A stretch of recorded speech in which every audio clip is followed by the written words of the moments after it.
하나님 말씀은 마가복음 10장 17절에서 27절입니다.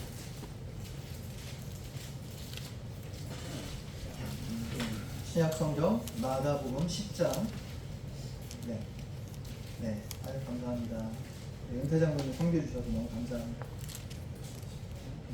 17절에서 27절.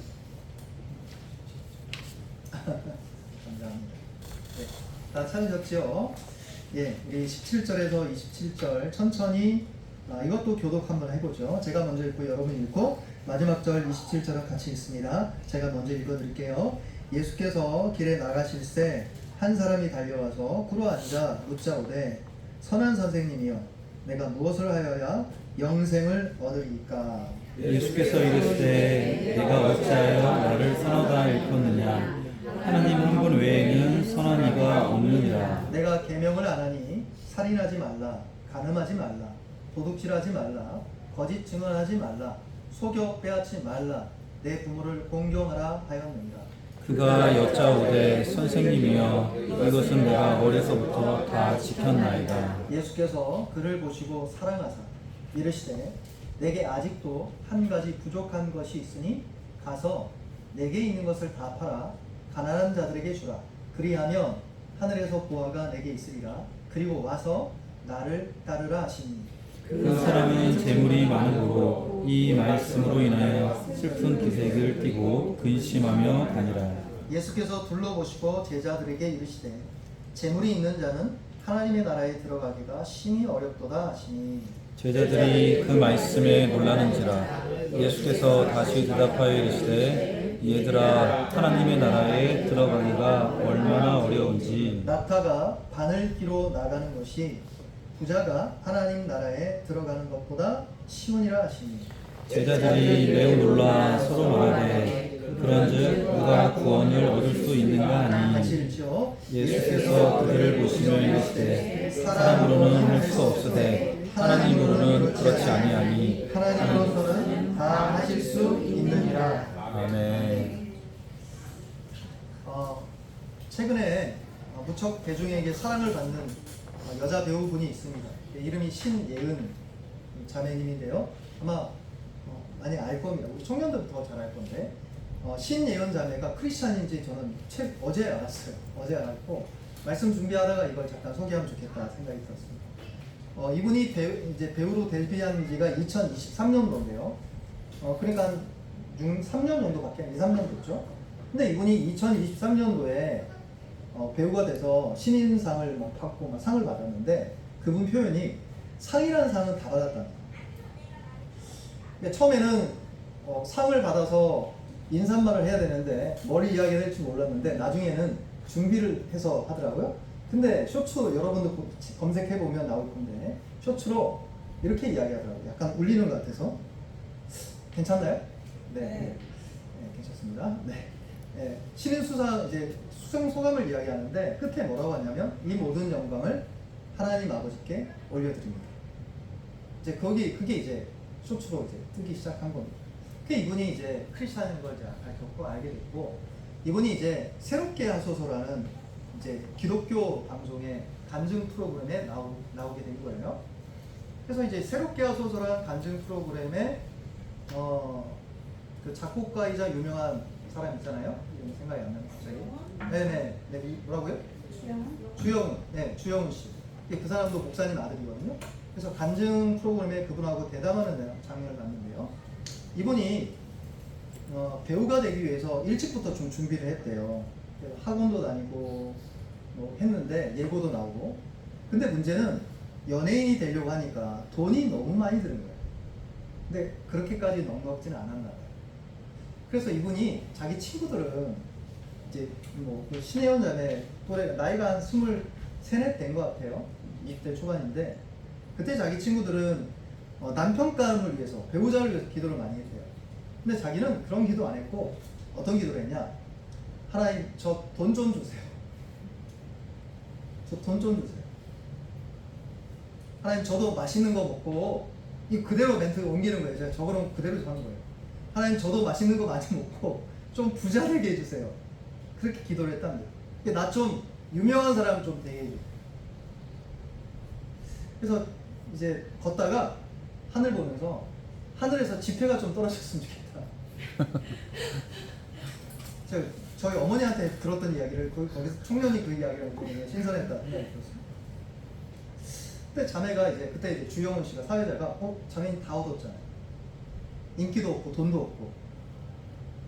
근데 자매가 뭐라고 했냐면 간지 끝에 이제 인기도 없고 돈도 얻었는데 결론적으로는 행복하지 않았어요. 이렇게. 왜 그럴까요? 왜 우리는 내가 가지지 못한 것들을 갖기 위해 그렇게 노력을 하는데 정작 가지면 왜 행복이 안 올까요? 아마 청년들이 이제 우리 집사람의 옆에 제자들이 좋아하는 남성상이나 이상형을 만나면 좋겠죠. 근데 정작 만나잖아요. 그러면 우리 세대예요. 장동건이나 너무 올드하나요? 요즘은 누가 우리 이경희 장로님 또 누굴까요? 이 세대 신성일 신성일을 얻었는데 여러분 신성일 부인 알죠? 엄행나 물어보세요. 남들 행복한가? 별로 그런 이야기 들어본 적이 나오면은 맨날 남편 욕만 해. 근데 신성일처럼 잘생기고 멋있고 얼마나 잘생기셨어요 그분이. 근데 왜 얻으면은 우리는 행복하지 않을까요? 예, 행복이란 것은 그런 데 있는 것이 아닌 게 분명한 것 같습니다. 오늘 본문은 아까 신예원 자매처럼 돈 좀 주세요 라고 했는데 이 돈에 대해서 가장 유명한 본문 중에 하나입니다. 돈에 대해서 가장 유명한 본문 중에 하나가 재물이 있는 자는 하나님 나라에 들어가기 심히 어렵다, 혹은 낙타가 바늘길로 통과하는 것이 부자가 하나님 나라에 들어가는 것보다 더 쉽다. 그러니까 이 예화를 통해서 돈에 관련된 유명한 본문 말씀에 우리가 살펴보게 됩니다. 특별히 오늘 본문 말씀에 보면 영생을 고민했던 사람이 나오는데요. 17절입니다. 17절 같이 읽어볼까요? 시작. 예수께서 길에 나가실 때 한 사람이 달려와서 꿇어 앉아 묻자오되 선한 선생님이여 내가 무엇을 하여야 영생을 얻으리이까. 이 사람은 영생의 문제를 고민했던 종교적인 사람입니다. 그리고 이 사람은 특이하게 예수님을 보자마자 꿇어 앉아요. 그리고 이 사람이 진지하게 무엇을 해야 영생을 얻습니까? 라고 질문합니다. 저는 처음에 이 질문 가지고 교회 오지는 않았던 것 같아요. 저도 신예원 자매처럼 그래서 교회에 갔던 것 같아요. 우리 다 그렇게 교회에 왔다가 하나님을 만납니다. 오늘도 그런 만남이 있기를 축복합니다. 이 공간복음 누가복음에 있는 이 사람은 누가복음 이제 다른 본문에 의하면 관리로 나오는데요. 누가복음에 의하면 관리로 나오고요. 마태복음에 보면 청년으로 나옵니다. 자, 그러면 이 사람은 관리입니다. 명예로운 사람이죠. 그리고 청년입니다. 젊음이 있죠. 그리고 심지어는 아까 신예원 자매가 돈 좀 주사 했잖아요. 이 사람 돈이 많아요. 10장 22절 한번 보세요. 10장 22절. 제가 읽어드리겠어요. 그 사람은 재물이 많은 고로 이 말씀으로 인하여 슬픈 기색을 띠고 근신하며 갑니다. 재물이 얼마나 많은지 모르지만 성경이 좀 주목할 게 이제 강조하고 싶어서 이런 언급을 하는 겁니다. 재물이 많습니다. 자, 이 사람은 돈을 갖고 있어요. 그리고 관리직을 갖고 있는데 어떤 관리인지 모르지만 명예로운 사람입니다. 젊은이 있습니다. 젊은. 여러분 우리 젊은이 있다는 게 얼마나 행복한 겁니까? 근데 젊음도 있고 명예도 있고 돈도 있는데 이 사람에게 문제는 영생이라는 문제였습니다. 아까 이야기했던 아까 신예원 자매가 그 이야기를 하더라고요.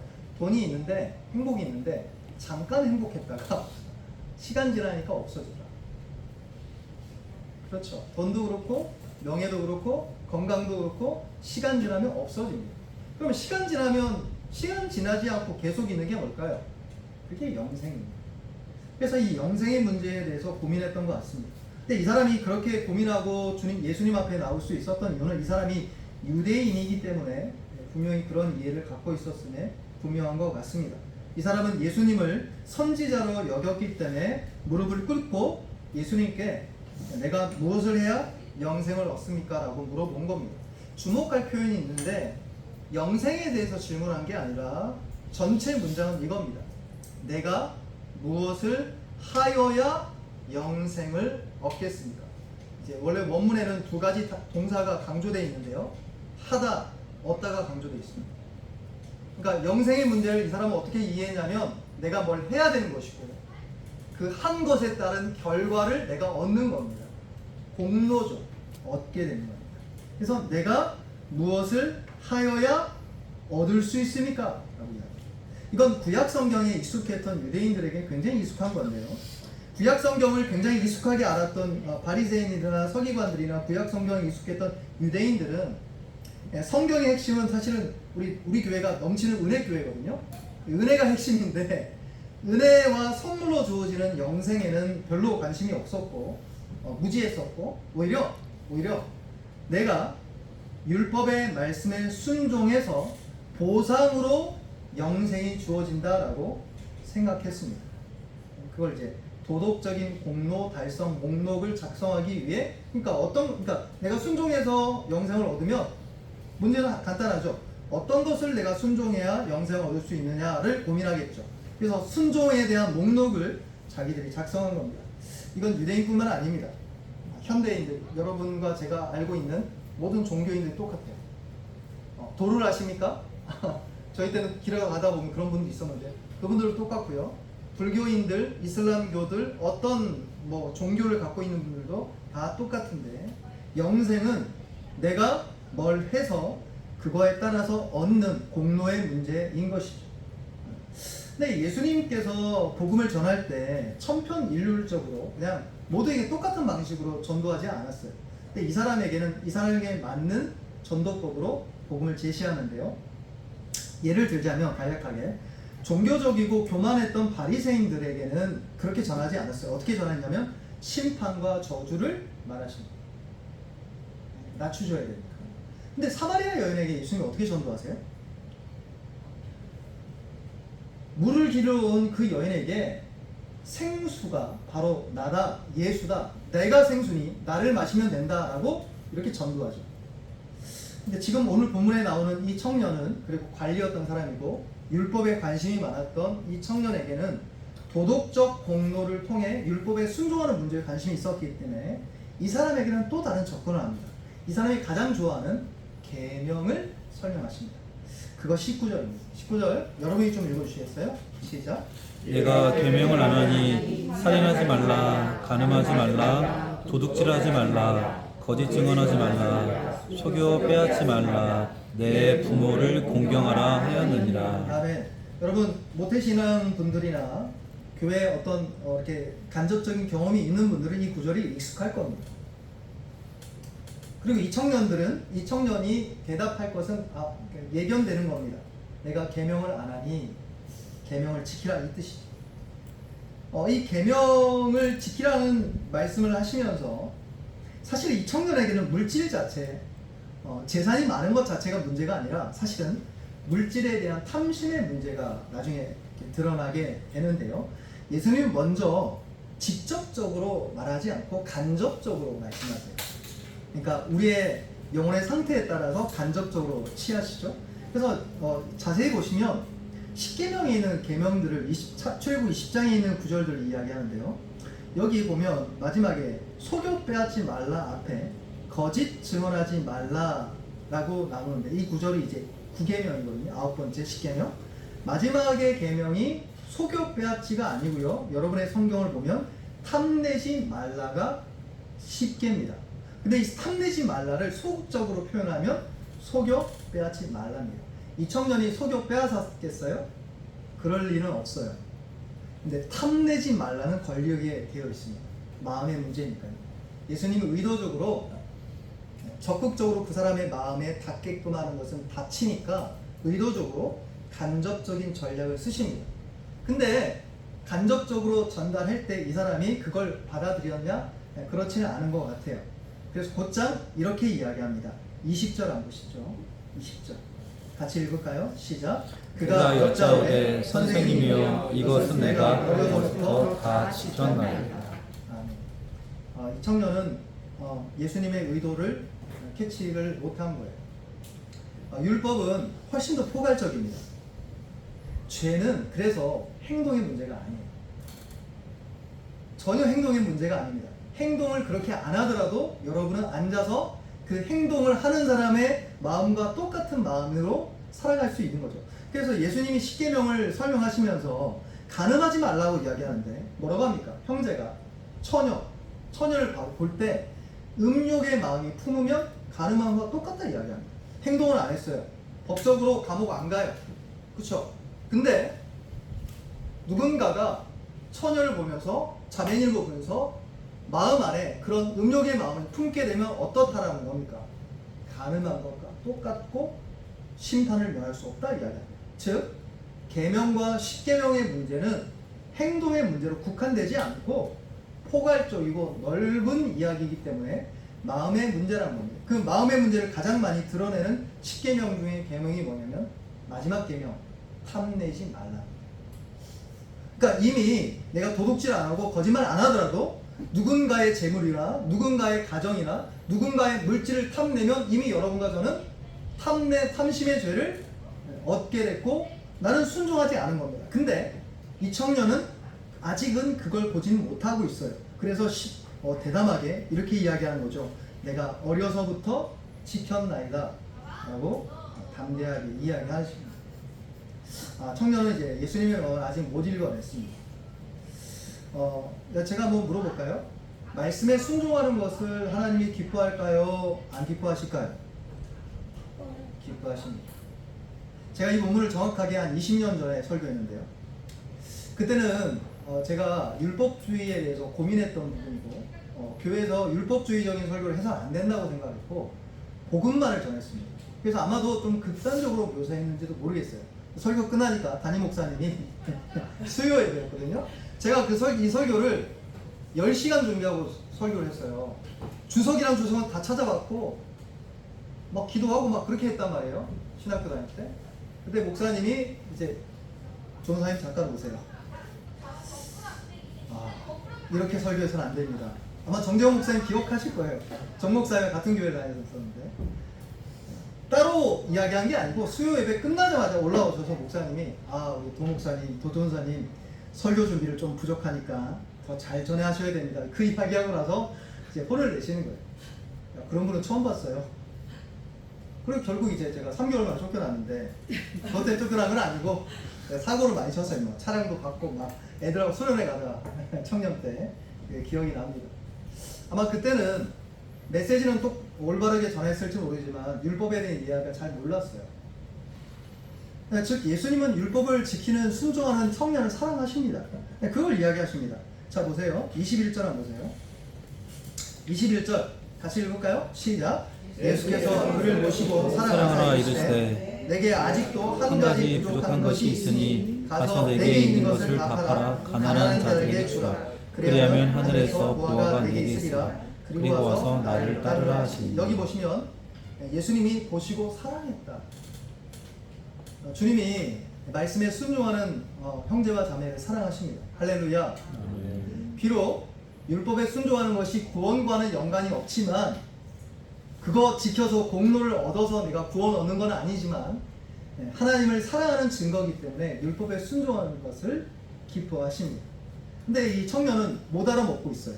이렇게 못 알아먹으니 예수님이 직접적으로 이야기하실 수밖에 없죠. 그래서 직접적으로 탐내지 말라는 이 말씀을 드러내기보다는 이 사람의 마음을 테스트하는 겁니다. 어떻게 테스트하냐면 네가 가진 거 다 팔아라. 그리고 다른 사람에 다 넣어줘. 여러분 만약에 이 청년이 재물이 많이 없다면 고민하겠어요? 별로 고민 안 할 것 같은데요? 근데 이 청년은 재물이 많았나 봐요. 고민이 많이 되죠. 그리고 결국 이 사람의 마음의 문제가 폭로되기 시작합니다. 명령 두 가지인데요. 내게 있는 것을 다 팔아라. 그리고 나를 따르랍니다.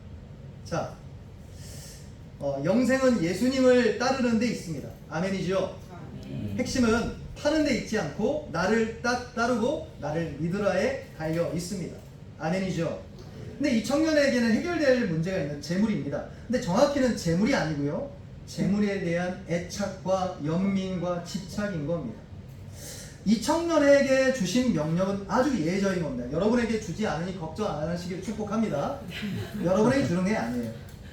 예외적입니다. 누가 마가복음엔 한 번도 이런 명령 우상을 주신 적 없고 성경 전체를 따져봤을 때 모든 것 다 팔아라 그리고 나를 따라라는 명령은 아주 예외적인 겁니다. 아까 제가 말씀드렸던 것처럼 이 청년이 어려서부터 율법을 지켰고 축복을 받은 사람이 아니라면 이 예외적 명령은 하지 않았을 겁니다.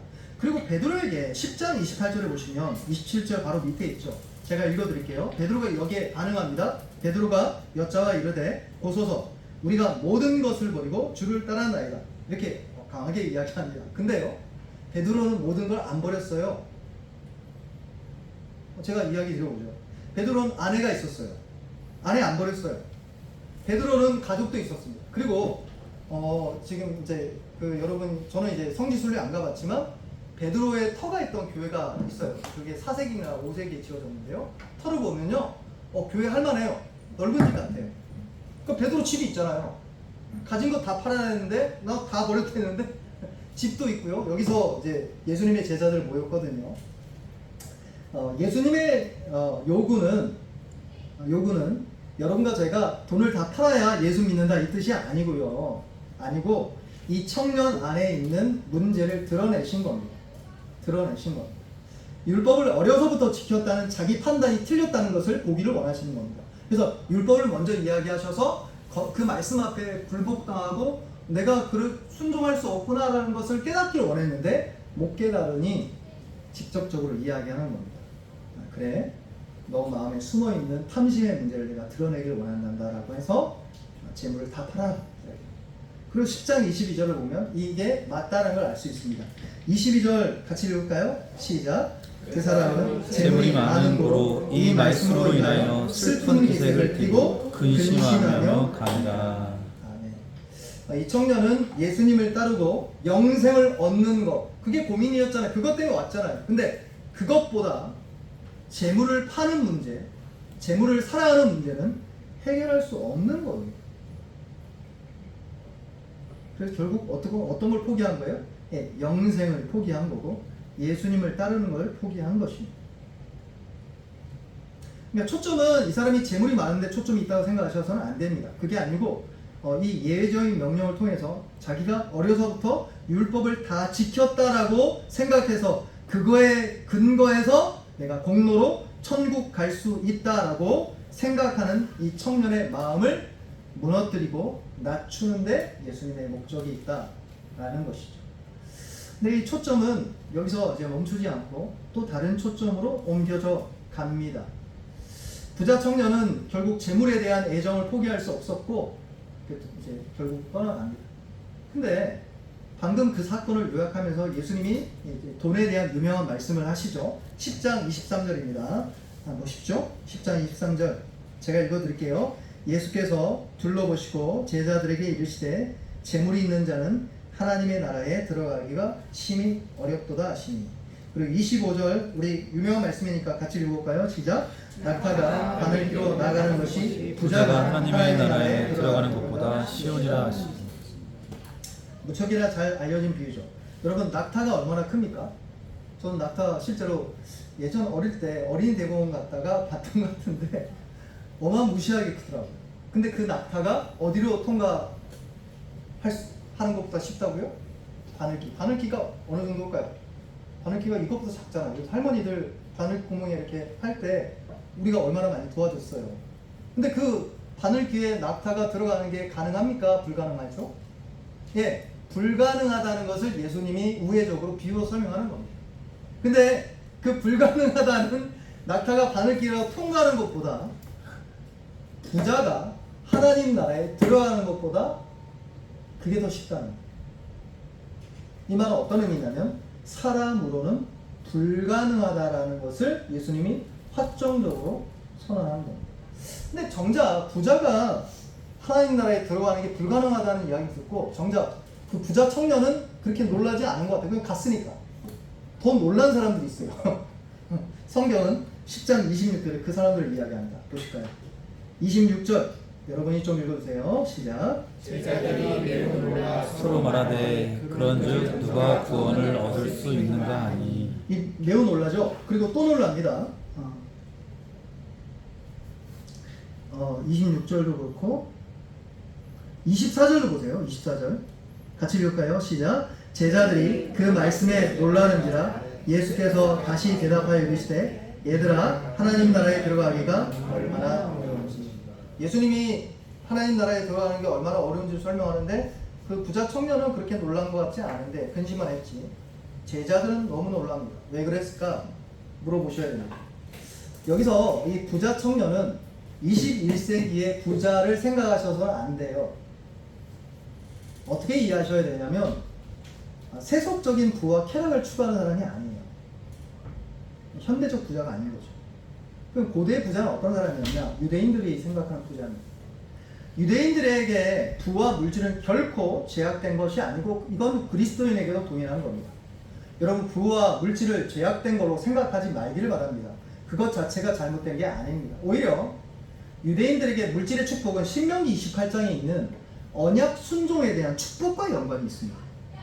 네가 내 말에 순종하느냐? 네가 들어가도 나가도 복을 받는다. 할렐루야. 여러분 이 말씀 읽잖아요. 그 언약의 축복이 실현된 걸로 이해하기 때문에 그럼 이 사람이 부자고 이 땅에서 형편이 좋다는 말은 어떤 의미겠습니까? 이 사람이 하나님의 말씀에 순종하는 경건한 사람이었다라는 인식이 모든 유대인들에게 다 통용됐겠죠. 그러니까 이 사람은 하나님과의 관계가 올바르다라는 간접적 증거가 되는 겁니다. 그러니까 이런 거죠. 어려서부터 율법을 철두철미하게 지켰고 그래서 말씀의 축복 따라서 물질의 축복도 받았던 경건한 한 청년이 명예로운 사람이 하나님 나라에 들어가지 못한다니 너무 무섭고 놀라운 거예요. 오늘날로 여러분이 와닿게끔 하면 어떨까요? 네. 목사가 천국 못 가는 것과 똑같은 겁니다. 기도를 그렇게 했고 선교했고 하나님 나라에 헌신했는데 선교사님들이 천국을 못 가는 것과 같은 겁니다. 비유하자면. 그래서 매우 놀라는 겁니다. 그리고 예수님께서 이제 복음을 직접적으로 전하십니다. 이 말씀이 저와 여러분의 말씀 되기를 축복합니다. 우리 27절 같이 읽어볼까요? 시작. 예수께서 그들을 보시며 이르시되 사람으로는 할 수 없되 하나님으로는 그렇지 아니하니 하나님으로서는 다 하실 수 있느니라. 제자들의 이런 반응과 놀람은 자연스러운 겁니다. 만약에 저와 여러분이 유대 청년이었으면 이런 반응이 나올 겁니다. 근데 예수님이 그래서 이제 정답을 말씀하시는데 사람에게 구원과 영생이 어떻게 주어지느냐를 설명하십니다. 첫 번째는 사람으로는 불가능하다라는 겁니다. 이 진리를 붙잡기를 축복합니다. 아멘. 마가복음 10장 25절 낙타가 바늘교로 나가는 것이 부자가 하나님 나라에 들어가는 것보다 쉬우니라. 저는 담대하게 부자 말고요. 여러분과 저의 이름을 넣었으면 좋겠어요. 낙타가 바늘교로 나가는 것이 도승호가 하나님 나라에 들어가는 것보다 쉬우더라. 예, 정확히 이 말씀인 거죠. 여기서 말하는 부의 초점이기보다는 어려서부터 율법에 순종했던 경건한 유대 청년. 그래서 신명기 28장에 있는 언약의 축복을 누리고 있는 현세적으로 경건하게 보이는 하나님의 사람. 그 사람이 천국에 들어가는 건 이렇게 힘들다. 왜 그러냐면 하나님의 율법에 100% 순종해서 천국 가는 길은 막혀있기 때문에 그렇습니다. 여러분이 레위기 18장 5절 보시면 이런 말씀이 나옵니다. 이 말씀을 같이 따라할까요? 행하라. 행하라. 다시 한번 행하라. 행하라. 그리하면 살리라. 하나님은 똑같은 하나님이십니다. 이 말씀을 취소하지 않습니다. 만약 여러분과 제가 어려서부터 100% 순종해서 천국 갈 수 있는 길이 맞는데요. 만약 그럴 수 있다면 예수 안 믿어도 천국 갈 겁니다. 근데 그 길이 막혀 있는 거예요. 왜냐? 말씀과 계명이 틀렸다는 게 아니라 율법을 지켜야 되는 우리 인간에게 무언가 잘못된 것이 있는 겁니다. 계명에 100% 순종하는 구원의 길은 막혀 있습니다. 그래서 야고보서 2장 10절에 누구든지 온 율법을 지키다가 그 하나를 범하면 모두 범죄한 자가 돼. 이 사람 간음죄를 안 지었어요. 이 사람은 주일 성수를 열심히 했기 때문에 하나님을 경외했어요. 근데 10계명, 마지막 10계명 탐내지 말라. 탐내고 있어요. 누군가의 행복을 탐내고 있고 누군가의 물질을 탐내고 있어요. 누군가의 가정의 행복을 탐내고 있어요. 그래서 그걸 얻고 싶어요. 그 마음이 드는 즉시 여러분과 저는 계명을 모두 범한 자가 된다. 그래서 갈라디아서 2장 16절에 사람이 의롭게 되는 것은 율법의 행위로 말미암음이 아니요 오직 예수 그리스도를 믿음으로 말미암는 줄 알므로. 할렐루야. 이 진리를 실제적으로 깨닫는 건 뭐냐? 내가 애써서 행위를 통해 공로를 얻어 하나님 나라에 들어가는 것은 막혀 있다는 것을 먼저 처절하게 깨닫는 거예요. 그걸 처절하게 깨닫지 못하고는 예수님을 만나는 길은 없어요. 그래서 예전에 예수님 만났다는 분들 간증을 들어보면요, 거의 마지막까지 나가는 사람이 많아요. 뭐 암에 걸렸다든지 집안이 쫄딱 망했다든지. 왜 그럴까요? 그냥 그런 거 없이 예수님을 만나면 참 좋은데 우리 마음이 가난하게 되지 않으면 그러기가 쉽지 않기 때문에 그런 거죠. 두 번째 예수님 말씀하십니다. 이건 따라합시다. 하나님으로서 다 하실 수 있으십니다. 두 번째 예수님 말씀하시죠. 이건 부자에게든 가난한 분에게든 구원과 영생은 인간이 성취해내는 게 아니라는 겁니다. 여기서 기독교와 다른 종교가 다른데요, 기독교는 구원이, 영생이 인간 자체의 노력이나 성취로 불가능하다를 선언하고 시작합니다. 오히려 복음의 은혜가 바로 여기서 시작하는데 그 불가능한 것을 하나님이 직접 해내시기 때문에 그렇습니다. 하나님은 오해하지 마시기 바랍니다. 하나님은 의와 거룩을 사랑하십니다. 그래서 여러분이 계명을 지키는 걸 사랑하십니다. 근데 우리가 계명을 지켜서 천국 가는 공로를 얻는 그 길이 막혀 있어요. 하나님 때문에 막혀 있는 것도 아니고 율법 때문에 막혀 있는 것도 아니고 갑자기 여러분과 저에게 타락이 찾아왔기 때문에 막혀 있는 겁니다. 하나님 우리를 거룩하며 순결하게 창조하셨습니다. 아멘. 아담과 하와를 말씀에 불순종할 수밖에 없는 뭔가 부족한 존재로 창조한 게 아니라 완전하게 창조했고, 타락하지 않았으면 순종해서 어려서부터 지켜서 영생을 얻었을 겁니다. 근데 우리가 타락했죠.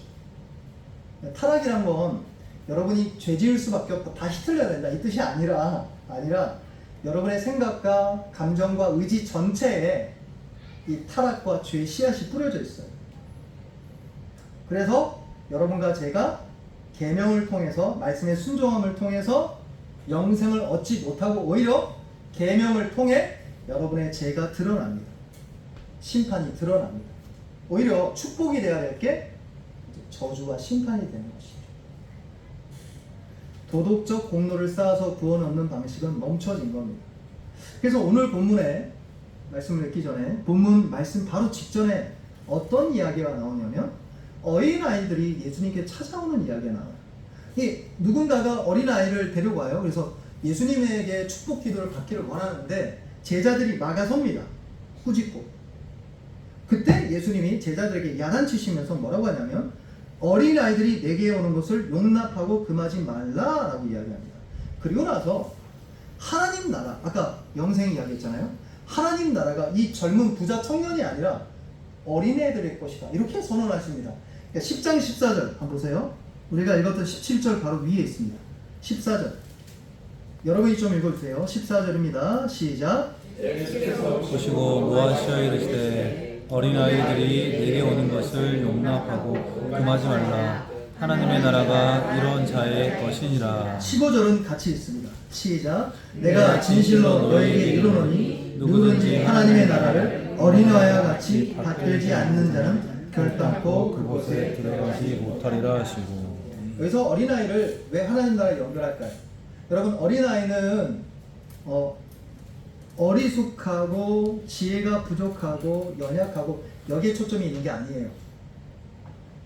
가난한 자는 천국 간다, 부자는 천국 못 간다, 이 뜻이 아니에요. 내가 뭐 힘들기 때문에 천국 간다, 그런 뜻이 아닙니다. 어린아이의 특징이 뭘까요? 부모가 없으면 살 수 없어요. 부모에 절대적으로 의존합니다. 그걸 보여주는 겁니다. 여러분, 보호자에게 절대적으로 의존하는 것처럼 저와 여러분도 천국 가고 영생을 얻으며 하나님 나라에 들어가기 위해서는 하나님이 보내신 자 예수께 절대적으로 의존해야 구원을 얻는 겁니다. 아멘. 여러분이 누구든지 상관없이 예수 그분을 절대적으로 의지하는 자는 영생을 얻는다라는 걸 보여주고 있는 것입니다. 근데 안타깝게도 부자 청년은 가진 게 많았어요. 어려서부터 주일학교 출신이고 순종도 많이 했겠죠. 우리보다. 재물도 많았고 칭찬도 많았어요. 근데 어린아이를 생각해보세요. 어린아이는 뭐가 있을까요? 가진 게 없어요. 부모가 손 놓으면 끝입니다. 근데 그분들에게는 한 가지가 있습니다. 뭘까요? 받아들입니다. 성경이 말하는 예수 그리스도를 받아들입니다.